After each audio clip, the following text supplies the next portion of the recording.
जैसे इमरान खान साहब अपने 3.5 साल टेन्योर में असेंबली में बहुत ही कम गए थे, उसी तरह आप मीडिया में बहुत कम जाते हैं। खान साहब दी ते ताड़ी शागिर्दी तो नहीं चलती पई? मीडिया में मैं जाता हूँ, बिल्कुल जाता हूँ, फैंस के साथ तो इंटरेक्शन करता हूँ, लेकिन बस मुझे ये लगता है कि बार बार दिखना जो है वो ज़्यादा मुनासिब नहीं होता या ठीक नहीं होता। बार बार बिकना अच्छा नहीं लगता। हाय हाय हाय, क्या मंटो ही लगे हैं। मगर आजकल सोशल मीडिया के दौर में जहां हर चीज लोग अपनी दिखाते हैं, ए मेरे तकिया, ए मेरे जूते, ए मेरे कपड़े, आप बिल्कुल ही गायब हैं।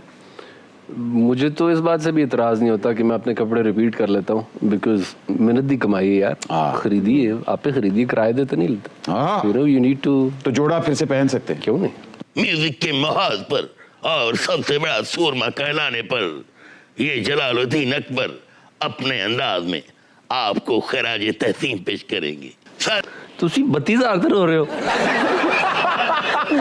गौर से देखें, ये 19 लाख और कुछ रुपए हैं। साड़ी से रात में बत्ती भी जीरो से मिलती है। तुसी की ट्रांसफार्मर लवाए ने की लवाया घर च जेड़ा ਤੁਹਾਡੇ 19 लाख बिल आ गया। पता नहीं इन्होंने आसमानी बिजली भी साढ़े खाते पाती। अल्लाह रहम करे। जी जी बादशाह सलामत, बैठे बैठे आपकी दर्द हमें महसूस हुई है। आतिफ, आपकी दिली ख्वाहिश थी कि आप खाना काबा में अजान देते, क्या ये ख्वाहिश पूरी हुई? अभी तक तो नहीं हुई, लेकिन मैं बड़ा पुरुमीद हूँ कि इंशाल्लाह एक ना एक दिन ज़रूर होगी। और जितना भी मैं गुनाहगार इंसान हूँ, मुझे लगता है कि एक ना एक दिन सुनी जाएगी। आपसे पहले मेहदी हसन साहब और साबरी बरादरान को ये सादत नसीब हुई। ज़बरदस्त लोग हैं, मैं क्या कह सकता हूँ, वो तो कंपैरिजन ही नहीं है, लेकिन बस यही एक ख्वाहिश है। साबरी बरादरान की आपने एक कवाली रीडू की, ताजदार हरम निगाहे करम, और वाकई ही मॉडर्न वर्ल्ड को इंट्रोड्यूस फिर से आपने करवाई। ये कहां से इंस्पिरेशन आई? वालिद साहब स्कूल छोड़ने से पहले लगा दिया करते थे पीटीवी पे, तो हमें नहीं उस वक्त समझ आती थी बिकॉज वी वर किड्स। तो बस कह लें कि बंदे ने क्या करना होता है, ऐसा लगा कि जैसे किसी ने हाथ पकड़ा और कहा कि हाँ ये पढ़े, तो वो पढ़ दी। और वो बड़ा सादतमंद हूँ कि मतलब मेरे हिस्से में वो किसी तरीके से वो कलाम आ गया। हालांकि वो अगर आप खुद आज भी जब मैं ओरिजिनल सुनता हूँ तो उसकी क्या ही बात है, मुझे तो वो सुन के बहुत मज़ा आता है। हाँ, यूथ को इंट्रोड्यूस कराने में शायद मैं कोई वसीला बन गया हूँ या कोई मेरे थ्रू इंट्रोड्यूस हो गया हो, लेकिन जो उन लोगों की बात थी, वो उन्होंने जो किया, वो मैं नहीं कर सकता। क्या खूबसूरत बात की, और वाकई ही ये खूबसूरत बात एक बड़ा इंसान ही कर सकता है जो अपने बड़ों को क्रेडिट दे। अगर आप इजाजत दें, मैं आपके पास आके बैठ के अगले 2-3 सवाल करना चाहता हूँ। बेशक, मैं तो वडना। बॉलीवुड के अंदर 2 मिसाइल मारे गए, एक राहत मिसाइल और एक आतिफ मिसाइल, और उन्होंने वाकई ही तहलका मचा दिया। फिर वहां के म्यूजिक साइंसदानों ने सोचा कि ऐसी भी अरिजीत मिसाइल बनाने हैं। क्या ख्याल है, ये तजर्बा कितना सक्सेसफुल रहा? मुझे तो बड़ा मज़ा आया उधर काम करके और अपने मुल्क को रिप्रेजेंट करके। और आज भी उस चीज़ की एक्नॉलेजमेंट जो है वो कभी ना कभी ट्विटर से आ जाती है, या कोई आर्टिस्ट वहाँ के जो है वो अपने स्टेटस लगा देते हैं। जैसे अरिजीत ने तो कॉन्सर्ट में भी कहा। बिल्कुल, तो वो उसका बड़ापन है, वो ही लाइक्स माई म्यूज़िक, और कुछ गाने जो है वो सुना है कि वो गाता भी है वो स्टेज पे। और जैसे कि पलाश मुंचल जो है वो जो सिल्क रूट से थे, या नहीं आई थिंक किसी और बैंड से थे, माय रीजन का गाना था। उन्होंने भी रिसेंटली एक कोई ट्वीट किया था, उन्होंने कहा था कि इन 15 सालों में हम लोग कोई आतिफ जैसा टैलेंट जो है वो प्रोड्यूस नहीं कर सके कि हमें आतिफ की ज़रूरत पड़ी थी, और इसकी वजह से आज भी लोग जो है वो गिटार्स जो है वो उठा रहे हैं। So I think it's very kind of them as well. वो लोग इस चीज़ को सराहते भी हैं, इस चीज़ को अप्रिशिएट करते हैं, लेकिन मुझे नहीं लगता कि टैलेंट की जो है वो इधर कमी है या उधर कमी है। हम लोगों ने बहुत वहाँ काम किया है, अब ये और सबसे ज्यादा आपने और राहत ने, दोनों ने। बेशक, और फिर वही बात कहूँगा कि ये नसीब में था और ये हमारे उसमें था, इख्तियार में बिल्कुल नहीं था। अच्छा, हम लोग गए वहाँ पे, हमने गाया, बस हिट हो गए। बस हिट नहीं हुए, बस हिट के बाद इम्पैक्ट अभी तक छोड़ा हुआ है। वो फिर अल्लाह की करनी है। वो अल्लाह की करनी है, वो जिसे दे वो जिसे अता करे। पाकिस्तान में म्यूजिक इंडस्ट्री का तो अब ये हाल है कि वाकई ही ओल्ड या न्यू सिंगर्स के पास सिर्फ एक प्लेटफॉर्म रह गया, वो है खान साहब का कंटेनर।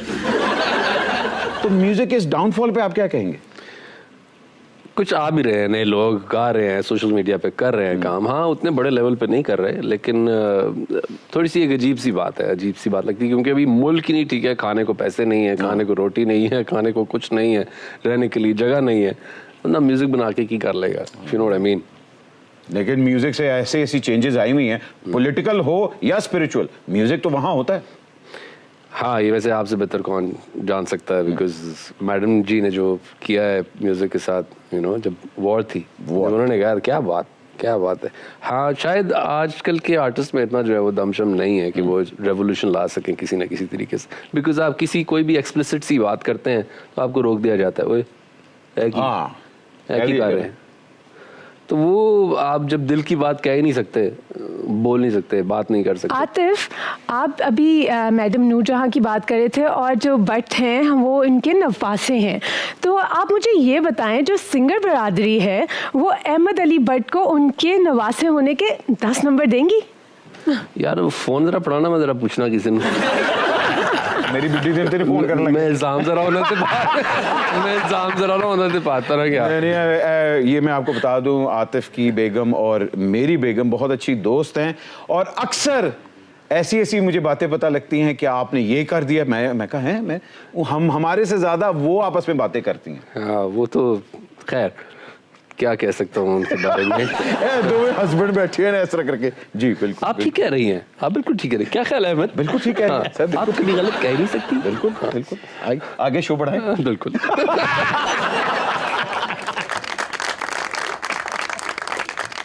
खुदा आज पता चल गया सुपर ओवर में, जैसे मैं जोधा भाई का ताबेदार हूँ, आप भी ताबेदार ही निकले हैं।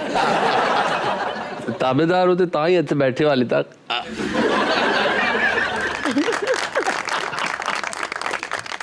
आपको राहत फतेह अली खान साहब को मेगा स्टार बनाने में बॉलीवुड की कितनी कंट्रीब्यूशन है?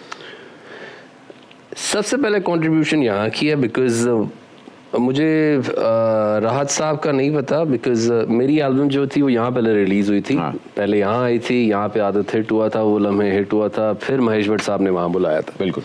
और जब वहाँ गए थे तो उसके बाद ऑफ कोर्स उनका मीडिया जो है वो बहुत बड़ा है और लोगों तक उनकी रीच है, तो बॉलीवुड में एक बहुत ज़्यादा एक लहर सी आ गई थी, और उनको उस टैलेंट को जो मार्केट किया था, ये वाकई उन पे क्रेडिट जाता है कि उन्होंने उसको बहुत ठीक तरीके से मार्केट किया था और लोगों तक पहुंचाया था। यानी कि आज भी अगर फीजी में मुझे कोई सुन रहा होगा तो उसका रिस्पॉन्सिबल जो है वो बॉलीवुड को ही मैं कहूँगा, उनका मीडिया है। एग्जैक्टली। आपके और राहत के बाद लगता है इंडिया ने अपने दरियाओं के बाद स्टारडम पे भी डैम लगा दिए हैं। गल इन्नी जी है कि जिन्नू अल्लाह रखे उन्होंने कौन चके। ਤੇ ਦੂਜੀ ਗੱਲ ਇਹ ਵੀ ਹੈ कि स्टारडम ਦੇ ਉੱਤੇ कभी बंद नहीं पैसा रोक ही नहीं सकते आप नहीं रोक सकते। वाकई जी, डैम ते डैम फूल ही बन गया, मगर आप और राहत सोशल मीडिया से पहले हिट हुए थे, तो डैम की लोड़ ही नहीं है। You don't give a dam.